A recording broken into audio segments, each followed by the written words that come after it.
오늘 말씀도 지난주에 이어서 초막절 교훈 중에 한 부분입니다. 주된 내용은 예수님의 신분, 예수님의 출신, 예수님의 소재에 관한 주제들입니다. 이것은 사도 요한이 끈질기게 탐색하고 또 관심을 가졌던 주제들이죠. 예수님의 신분, 예수님의 출신, 예수님의 소재.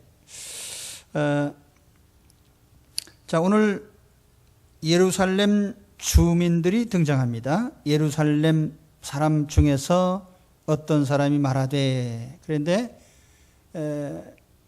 이 초막절 절기나 또는 오순절 절기나 또 다른 절기에도 유대인들이 모일 때에 전체적으로는 두 부류로 나눌 수 있었어요.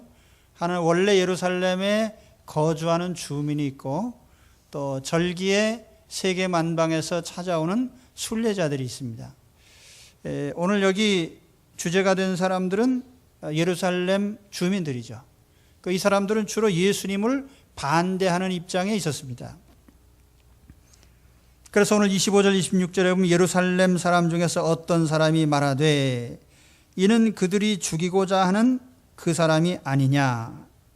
여기 그들이라고 하는 것은 예루살렘 유대 지도자들, 당국자들, 정확히는 공회를 가리키는 말입니다. 그래서 이 예루살렘 사람들은 공회가 예수를 죽이려고 한다는 사실을 알고 있었어요.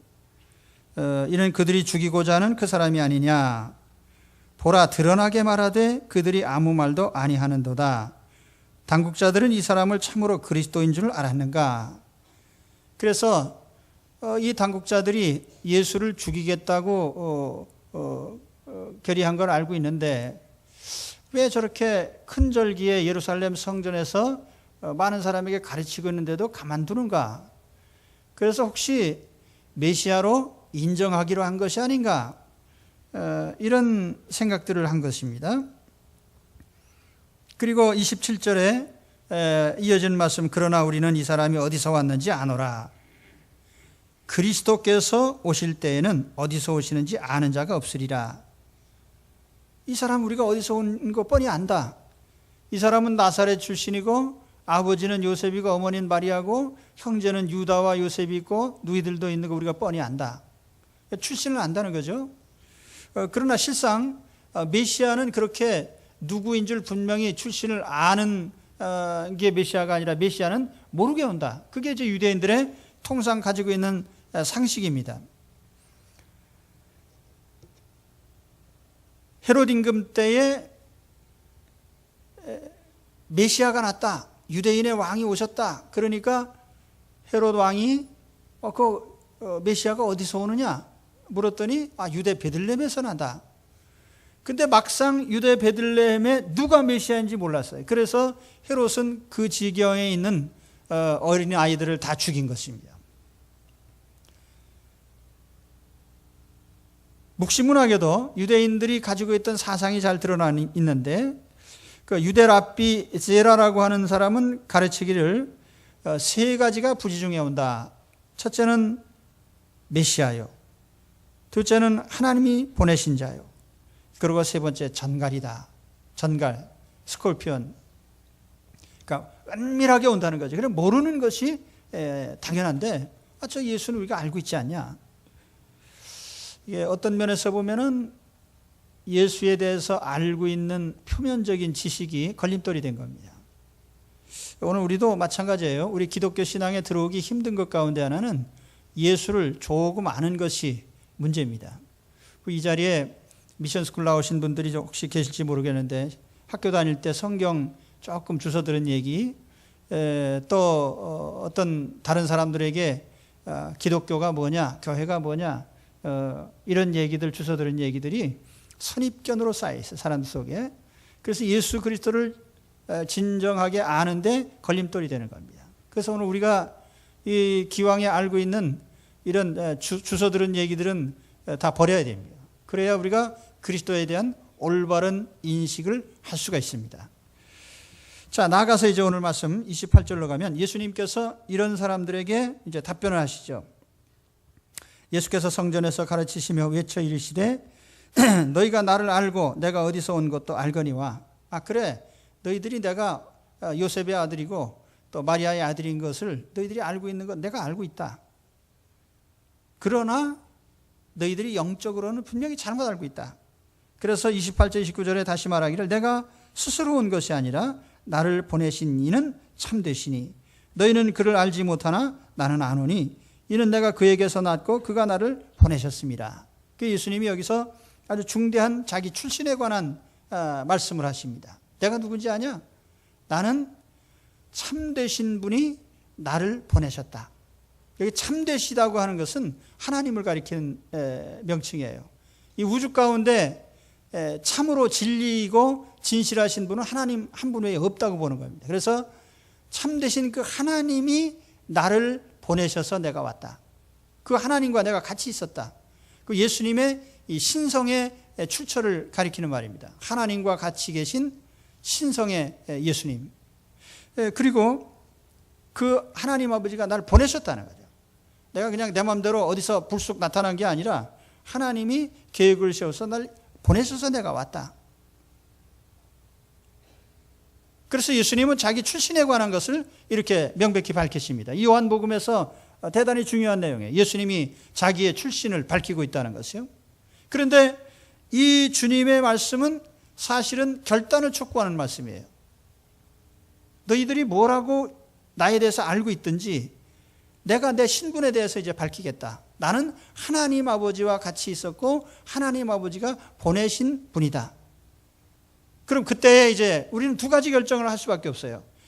배척을 하든지, 저 거짓말이구나. 그리고 배척을 하든지 아니면 그 말을 인정하면 예수 그리스도를 구주로 믿고 영접할 수밖에 없어요. 양단 간의 결정을 해야 됩니다. 오늘 우리가 신앙생활이라는 게 그렇습니다. 예수 그리스도에 대해서 어떤 마음의 판단을 하느냐, 예수님을 어떻게 대하느냐에 따라 우리 신앙의 중심이, 우리 가장 중요한 신앙 문제가 결정이 되는 거예요. 그래서 교회는 그냥 우리가 교회 생활이 아니에요. 예수 그리스도를 구주로 믿느냐 안 믿느냐는 결단의 결과입니다. 예수를 구주로 믿으면 그것은 그리스도인이고 하나님의 자녀로서의 삶이 시작되는 것이고, 예수를 그리스도로 영접하지 않을 때에는 우리는 어디까지나 하나님과 무관하게 하나님과 관계가 없는 사람으로 살아가게 되는 거예요. 그러니까 교회를 출석하는 것과 예수 그리스도를 구주로 믿는 것과는 별개입니다. 이 자리에 나와 계신 여러분, 예수 그리스도를 구주로 영접하는 믿음의 결단을 하시기를 축원합니다. 예수님께서 그래서 괜히 그냥 난 하나님 아버지가 보내셨고 또 참이신 하나님이 나를 보내셨다, 괜히 한 말이 아니라 믿든지 안 믿든지 결정하란 말이에요.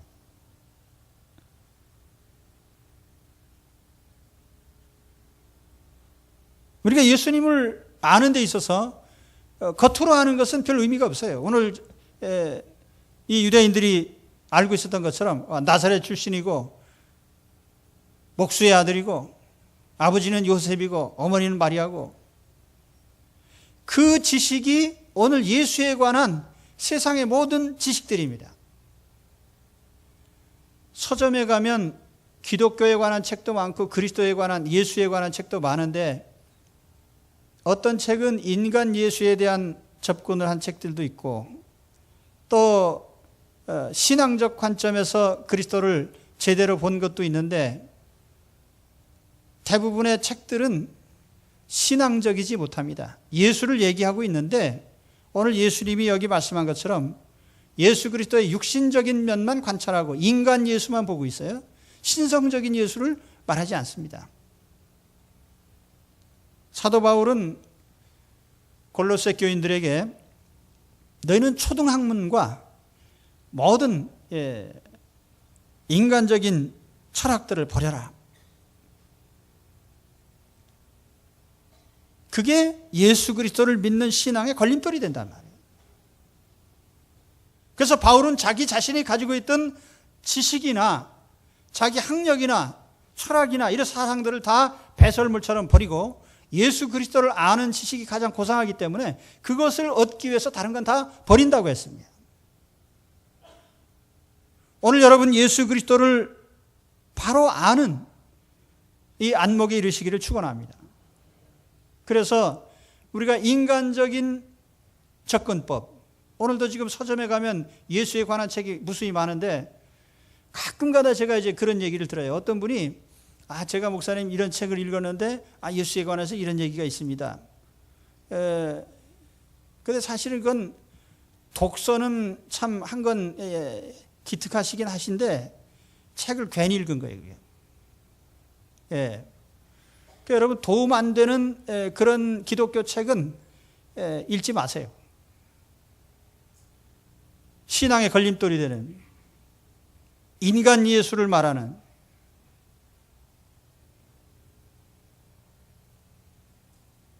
그 안 읽은 것만도 못해요. 그 읽은 것 때문에 항상 걸림돌이 돼요. 만일 유대인들이 예수에 대해서 아무것도 몰랐더라면 믿었을 텐데 좀 아는 것 때문에 못 믿었단 말이에요. 그래서 바울은 에베소서 1장 17절에 이렇게 기도를 합니다. 우리 주 예수 그리스도의 하나님 영광의 아버지께서 지혜와 계시의 정신을 너희에게 주사 하나님을 알게 하시고 너희 마음 눈을 밝히사 그의 부르심의 소망이 무엇인지 하나님의 영광의 기업이 얼마나 큰지 하나님의 능력이 얼마나 큰지 알게 하시기를 구하노라.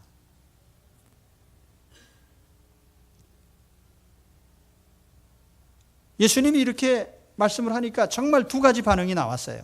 그래서 오늘 말씀에 보면은 먼저 30절에 보면은 예수님을 붙잡아 죽이려는 행동이 하나 나왔죠. 붙잡으려고 했어요. 그리고 또 하나는 31절에 보면은 많은 사람이 예수님을 또 믿었어요.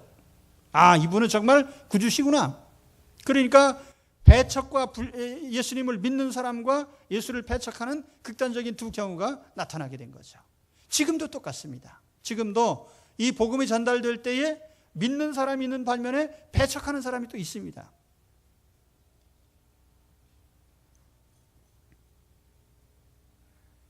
그러나 예수님이 배척당한다고 해서 그냥 죽을 뿐은 아니에요. 그 30절에 보면은 사람들이 예수님을 잡아서 죽이려고 했지만은 때가 아직 이르지 않았기 때문에 주님은 그 당시에는 안전하셨어요. 예수님은 사람들이 좌우할 수 있는 분이 아니에요. 그래서 하나님이 정한 때에 오셨고 정한 일을 하시고 하나님이 정한 때에 십자가에 달리시고 죽으셨습니다.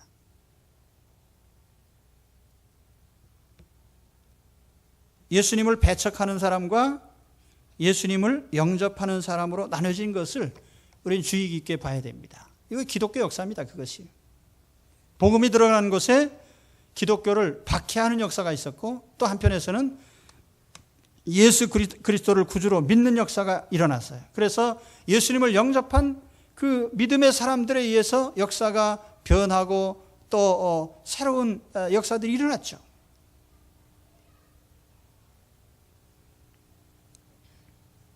지금도 세계의 여러 곳에서 반기독교적인 문화 속에서 전도는 계속되고 있습니다. 이슬람권이라든지 불교권이라든지 이런 타문화권에서 우리가 복음을 전할 때에 믿는 사람도 있지만 안 믿는 사람들이 더 많죠. 그래도 여전히 복음은 전파됩니다. 왜냐하면 예수 그리스도가 누구신지는 알려져야 되기 때문에.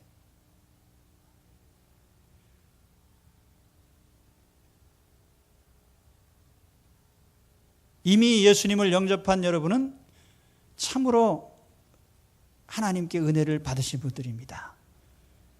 또 아직 결단 안 하신 분들은 이 사실을 아시고 예수 그리스도를 영접하시기를 축원합니다. 하나님 자녀가 되십시오.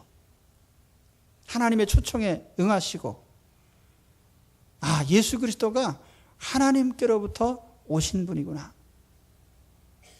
그분이 우리의 구원자시구나. 예수 그리스도를 믿게 되시기를 축원합니다. 그런데 여기에 이제 예수님께서 이 말씀까지 진행하시고 이제 33절 이하로 가면은 예수님이 오신 그곳으로 다시 돌아가신다는 말씀하셨어요. 예수께서 이르시되 내가 너희와 함께 조금 더 있다가 나를 보내신 이에게로 돌아가겠노라. 그렇죠? 이제 하나님 아버지께로부터 오신 것을 말씀을 하시고 이제는 하나님 아버지께로 돌아가신다고 말씀하셨어요. 그러니까 분명한 예수님은 출처가 있으신 분이죠. 하나님 품에서 오셨고 하나님 품으로 돌아가십니다. 여기 돌아간다는 말이 그냥 일상적으로 오고 간다는 그런 뜻이에요. 왔다가 되돌아간다 그 말이에요. 우리가 여행을 하다가 집을 떠나서 여행하다 집으로 되돌아오잖아요. 잠깐 외출을 했다가 되돌아오잖아요. 또는 어디로 이리저리 다니다가 돌아오는데 그같이 그냥 갔다가 온다 그 말이에요. 조금 더 있다가 내가 가겠다 그랬는데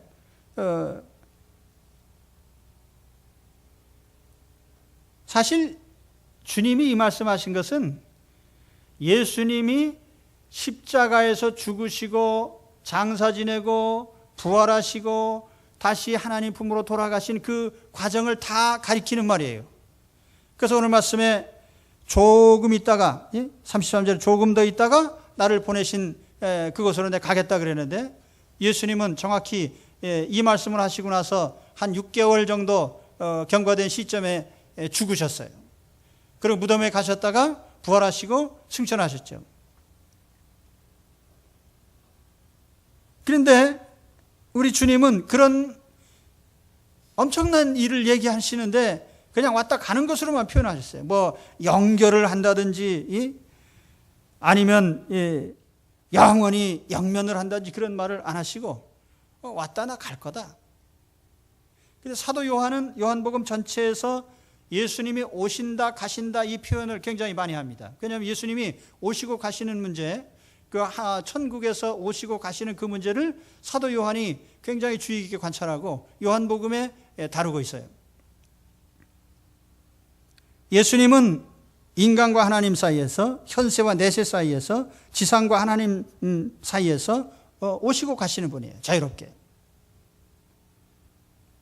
그런데 이와 같은 예수님 말씀에 대해서 또 다른 오해가 일어났습니다. 그래서 34절에 보면은 너희가 나를 찾아도 만나지 못할 터이요 나 있는 곳에 오지도 못하리라 하시니, 예수님이 말씀하니까 그 다음 절에 보면 35절에 이에 유대인들이 서로 묻되 이 사람이 어디로 가기에 우리가 그를 만나지 못하리요 헬라인 중에 흩어져 사는 자에게로 가서 헬라인을 가르칠 터인가.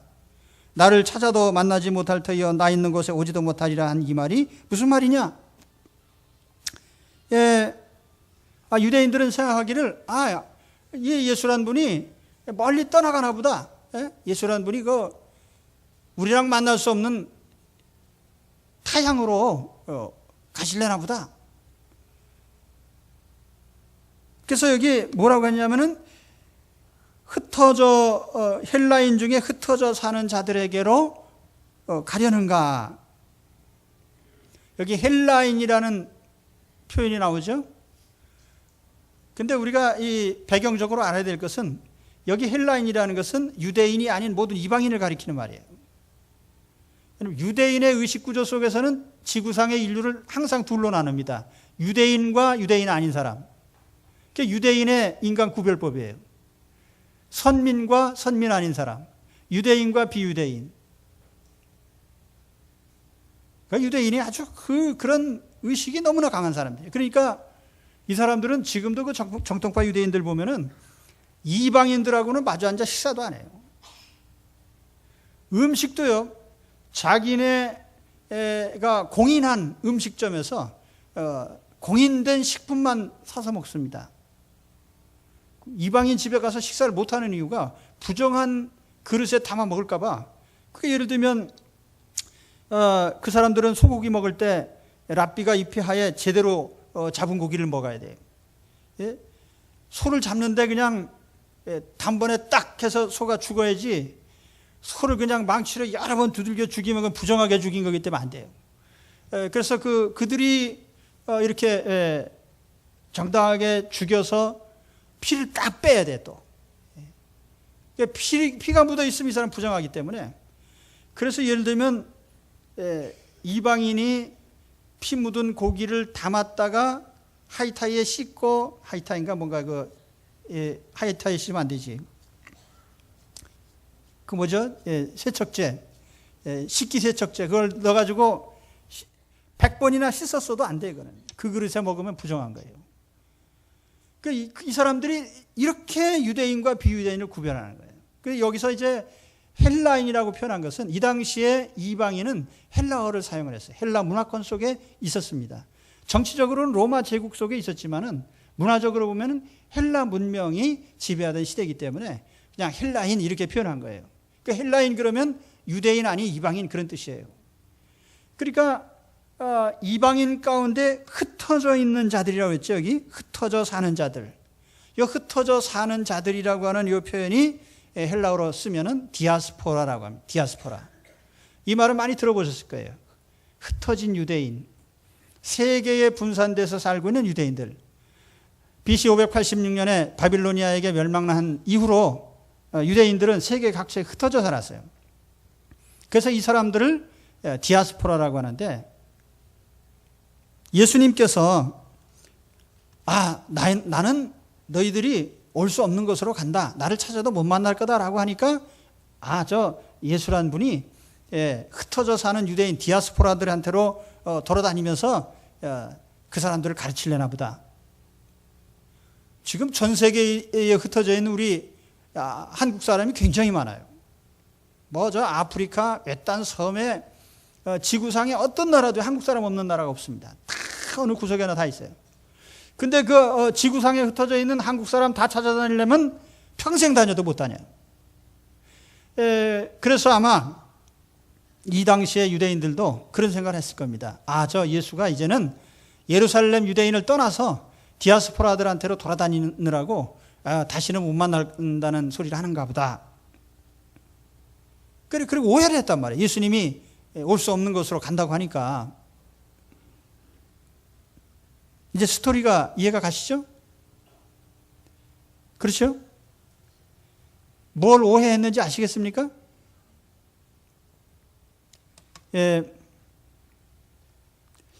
아셨으면 좀 끄덕끄덕 좀 해보십시오.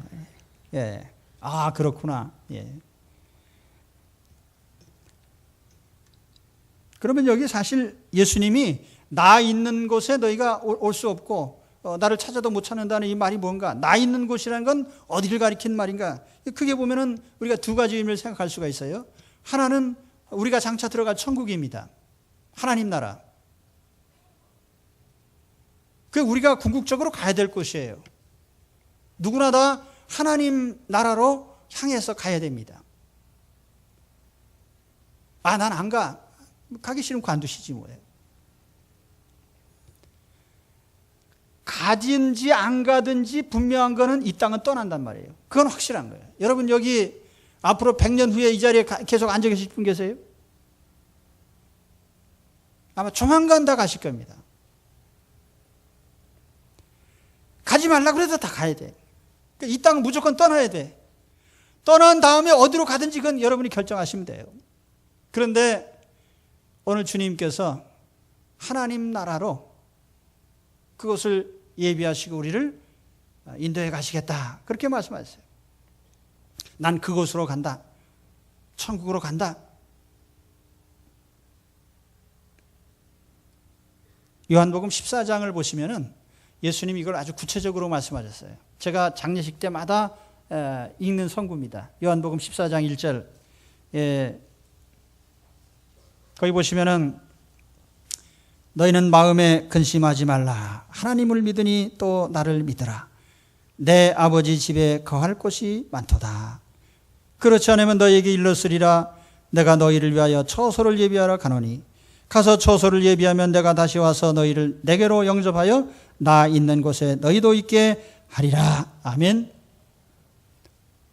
여기에 내 아버지 집에 거할 곳이 많도다. 우리 하나님 아버지 집에는 거처가 많아요. 거처가. 이 세상에는 거처가 별로 없죠. 저 옛날에 늘 다니면서 늘 제가 한 말이 뭐냐면 집이 이렇게 많은데 우리 집은 어딨나. 아마 그러신 분들이 있으실 거예요. 저렇게 집이 많은데 우리 집은 왜 없나? 땅이 이렇게 많은데 제가 이렇게 다니면서 보면 맨 빈 땅 같아. 그런데 다 임자가 있어요. 왜 우리 땅은 없어요?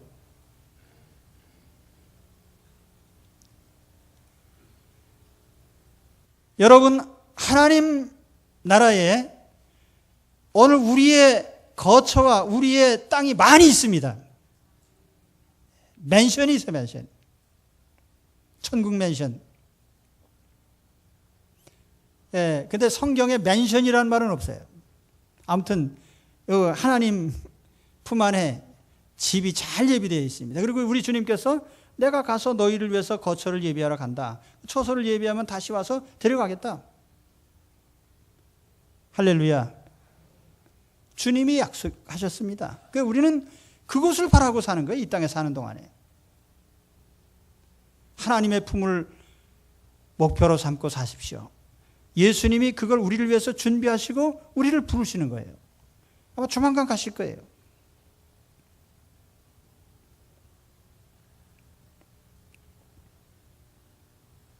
주님이 이 말씀하실 때 사람들이 못 알아들었어요. 도대체 어디로 가시는데 그런 말씀하시나. 그러니까 이 요한복음 14장에 도마도요. 도마라는 제자가 주님이 이 말씀하시니까 주여 어디 계신지도 모르는데 우리가 어디로 가야 됩니까? 아마 도마가 그런 생각을 했을 것 같아요. 예수님이 상도동에 계시는지 신길동에 계시는지 상일동에 계시는지 모르는데 예수님 거처도 없는 분이 나 있는 곳에 너희들이 오겠냐 그러니까 그럼 저희가 어떻게 주님 계신 데 찾아갑니까? 번지수도 모르는데. 그래서 예수님께서 뭐라고 말씀하시냐면 요한복음 14장 6절에 여러분이 항상 외우셔야 될 말씀이에요. 요한복음 14장 6절. 딴 성경은 잘 몰라도요. 그건 알고 있어야 천국을 가시지요.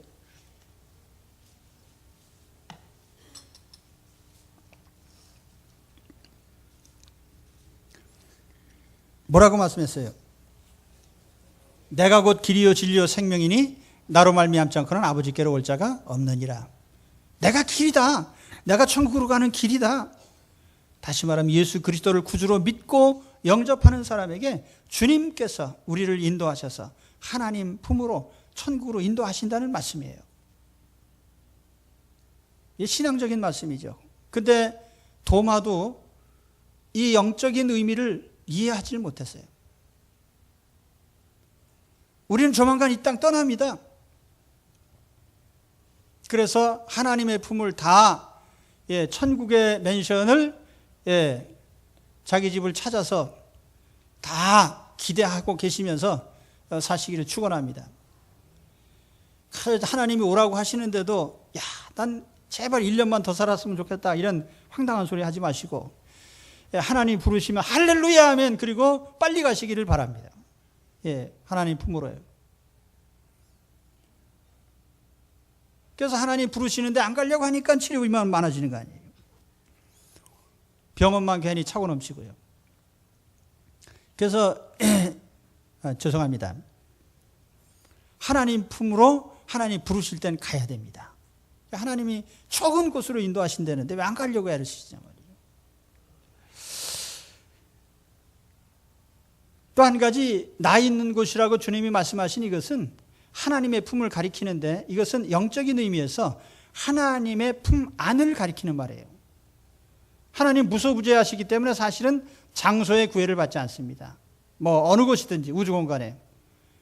그러나 이 땅에 사는 동안에도 하나님 품 안에 있는 사람과 하나님 품 밖에 있는 사람은 전혀 다른 영역에 사는 거예요. 서로 접근할 수가 없어요.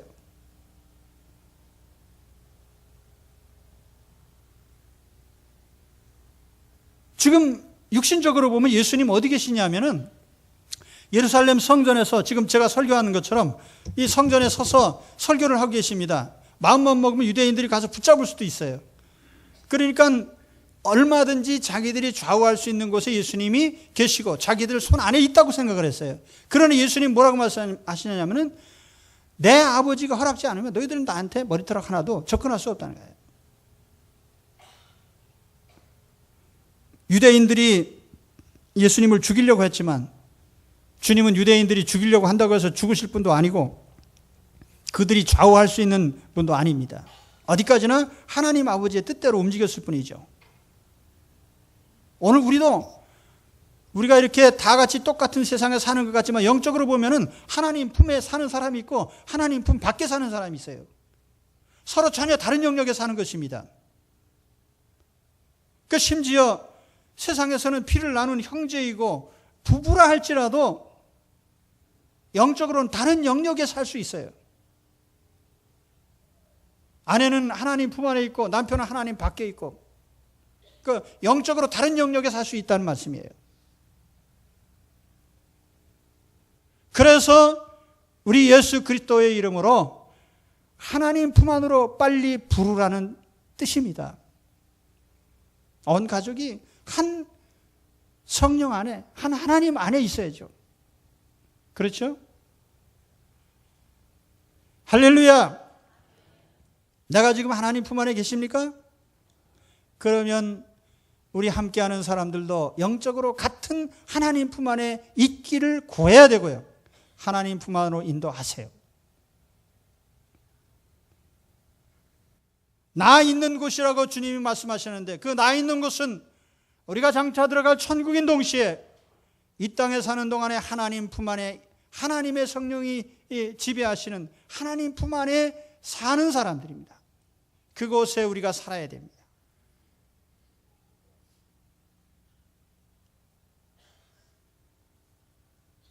이제 우리가 이 목표를 분명히 해야 돼요. 예수님께서 오늘 왜 나는 아버지에게서 왔다, 하늘에서 왔다, 나는 온 곳으로 간다, 이런 말씀을 왜 하세요? 그것이 우리도 그곳으로 가야 되고 우리도 주님을 따라가야 되고 요한복음 14장의 말씀처럼 우리가 그곳을 향해 가야 되기 때문에 주님이 이 말씀을 하신 거예요. 우리도 하나님 품에서 왔습니다. 그럼 하나님 품으로 돌아가야 되는 것입니다. 다른 데로 갈 수는 없는 거죠. 오늘 이 목표를 선명하게 사시기를 바랍니다.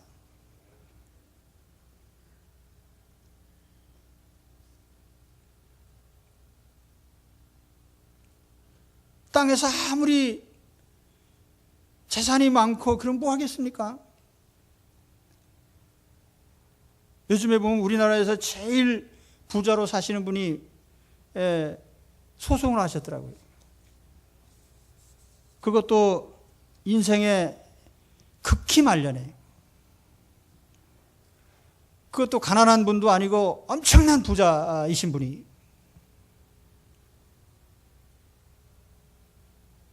내게 돈이 1,000억 원이 있은들 떠나면 뭐해요? 다 남이 가져가는데. 그 재산도 잘못 남겨놓으면요, 형제들끼리 싸워요. 그래서 여러분, 재산을 너무 많이 남겨놓지 마시기 바랍니다.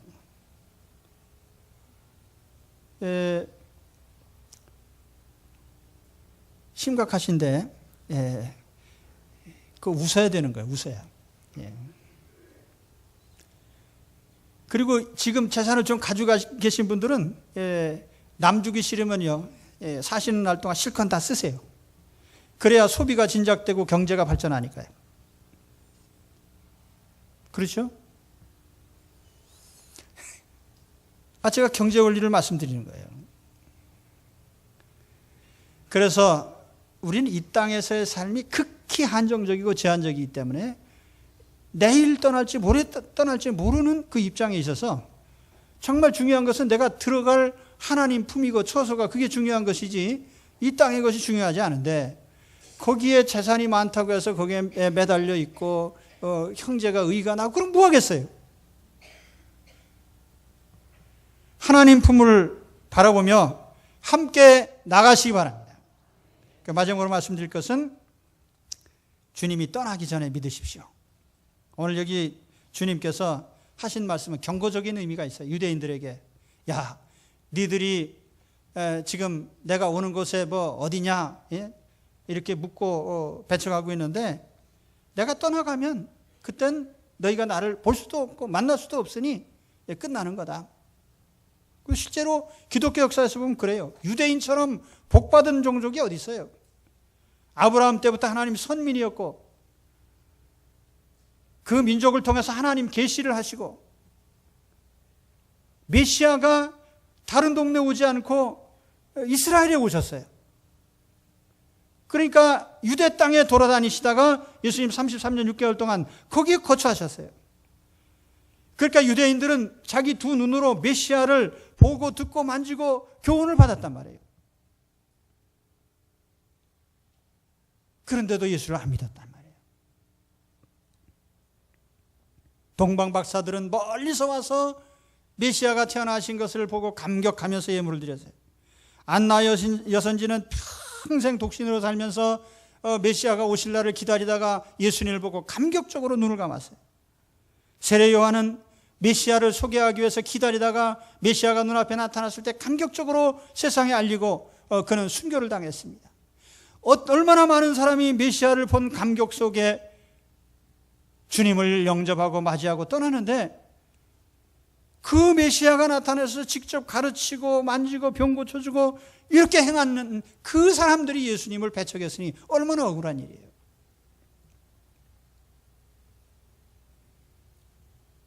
그것도 기한이 있단 말이에요. 3년 반 동안 사역하시고 예수님 그냥 떠나셨잖아요. 저는 이 사도신경 외울 때마다 항상 참 이 사람은 참 불행하다 느껴지는 게 예수 그리스도를 믿사오니 성령으로 잉태하사 동정녀 마리아에게 나시고 그 다음 뭐예요? 본디오 빌라도에게 고난을 받으사 십자가에 못 박혀 죽으시고. 그러니까 본디오 빌라도가 로마 총독이에요. 상당히 지위가 높은 사람인데 인류 역사상 유일하게 예수님을 재판했던 사람이에요. 그러니까 자기가 신문을 했단 말이에요. 당신이 정말 유대인의 왕이냐? 이거 메시아냐? 그리스도냐? 그래서 예수님이 그렇다 그렇게 얘기를 했는데도 불구하고 죄가 없다는 소리를 자기 입으로 3번이나 하면서 예수님을 십자가에 못 박도록 내줬단 말이에요. 그래서 오늘 우리가 그 빌라도를 잊지 않기 위해서 본디오 빌라도에게 고난을 받으사 십자가에 못 박혀 죽으시고, 이걸 아주 그리스도인들이 전 세계 이 수십억 그리스도인들이 밤낮 외우잖아요. 본디오 빌라도에게 고난을 받으사 십자가에 못 박혀 죽으시고. 예수님을 믿을 수 있는 가장 특혜가 주어졌는데 예수님을 믿지 않았어요. 여러분, 전도지가 올 때 반갑게 받아들이세요. 그것도 아무 때나 가는 게 아니에요. 우리 3, 4, 5, 6, 7단지에 여기는 오픈된 데니까 우리 우리 교육자들이 매주 우리 한 사람이 400장씩 전도지 돌립니다. 그런데 어떤 데는 전도지 돌리러 갔다가 다 문전박대 당해요. 다 비밀번호 해가지고 이게 문 안 열어주기 때문에 돌릴 수가 없어요. 그래서 여기 강일지구에 사시는 우리 성도님들 문 좀 열어주시기 바랍니다. 그리고 거기에다 이렇게 전도지 좀 돌리게 좀 하세요. 강일에 사시는 분들 한번 손 들어보시기 바랍니다. 그쪽 동네 문 좀 열어주시기 바랍니다. 거긴 가도 문을 안 열어줘가지고 이 전도지를 돌릴 기회가 없어요. 그리고 이웃집 아주머니가 왜 귀찮게 그렇게 찾아와서 예수 믿으라고 하는지. 근데 그것도 다 때가 있어요. 그 아주머니 이사 가면 그것도 끝나는 거예요. 그래서 우리가 가족도 그래요. 남편이나 아내가 우리 제발 좀 예수님 믿고 하나님 자녀가 됩시다. 그렇게 할 때에 좀 믿어야지. 아무리 그래도 우리가 고집 부리고 그러면은 이제 전도하기 싫을 때가 또 오는 거예요. 그럼 끝나는 거죠. 그래서 오늘 예수님께서 내가 지금 너희 앞에 다니면서 이렇게 얘기를 하고 있지만 떠나갈 날이 있다. 그때는 너희가 날 찾아도 못 찾을 것이고 그때는 때가 늦은 것이라. 오늘 예수 그리스도 안에서 때가 있을 때, 기회가 될 때에 예수님을 재빨리 영접하시기 바랍니다. 그 세상에 이런 사람도 있잖아요. 예수님 십자가에 못 박히실 때 그 한 옆에 있던 강도는요, 평생 강도질만 했어요. 그 이웃 돕기 한 번도 안 했어요. 그리고 나쁜 짓만 했는데 그래도 죽기 전에 기회가 찾아왔어요. 찬스가 왔습니다. 메시아이신 그리스도가 자기 옆에 바로 계신 거예요. 그때 그는 그 기회에 예수님을 영접했습니다. 그 주님 뭐라고 했어요? 오늘 내가 나와 함께 낙원에 있으리라. 할렐루야. 기회가 있을 때 짧은 기회라도 예수님을 영접할 수 있는 기회는 놓치지 말고 주님을 영접하십시오. 그래서 우리가 갈 수 있는 하나님 나라, 예수님이 준비해 주신 천국을 목표로 삼고 사시고 떠날 때에는 기쁨으로 하늘나라 집으로 가시기를 축원합니다. 오늘 그래서 이 주님이 왔다 가시는 곳에 예수님이 왔다 가셨네가 아니라 거기에 나도 가야지, 주님과 함께 하시기를 축원합니다. 기도하겠습니다. 하나님 아버지 감사